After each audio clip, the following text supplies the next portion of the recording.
మన రక్షకుడైన యేసుక్రీస్తు నామమున అందరికీ వందనాలండి. ఈరోజు దేవుని మాటలు పేతురు రాసిన 2వ పత్రిక 1వ అధ్యాయము 7వ వచనము.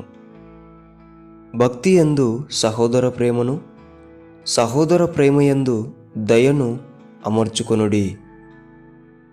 ప్రియ దేవుని బిడ్డలారా, భక్తి అంటే తీర్పు తీర్చడం కాదు.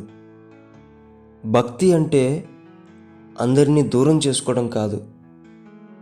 భక్తి అంటే అందరినీ విమర్శించడం కాదు. దేవుని బిడ్డలారా, భక్తి అంటే అందరినీ ప్రేమించడం. అది నిజమైన భక్తి అంటే.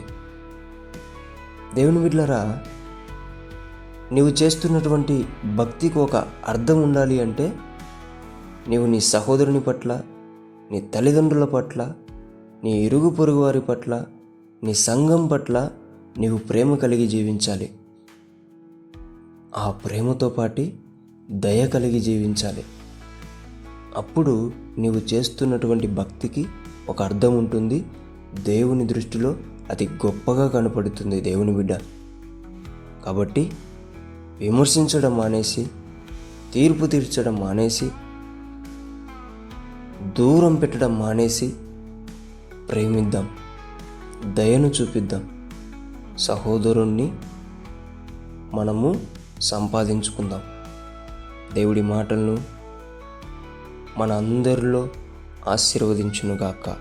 ప్రార్థించుకుందాం. దేవా, మీకు వందనాలు, స్తోత్రాలయ్యా.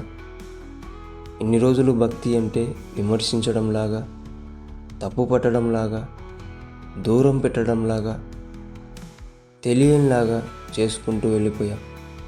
అలా కాకుండా తండ్రి, అందరి పట్ల ఒక ప్రేమ కలిగిన హృదయంతో, దయగలిగిన హృదయంతో నడుచుకునే భక్తి మాకు నీవు యేసు నామములో అనుగ్రహించమని ప్రార్థిస్తున్నాం తండ్రి.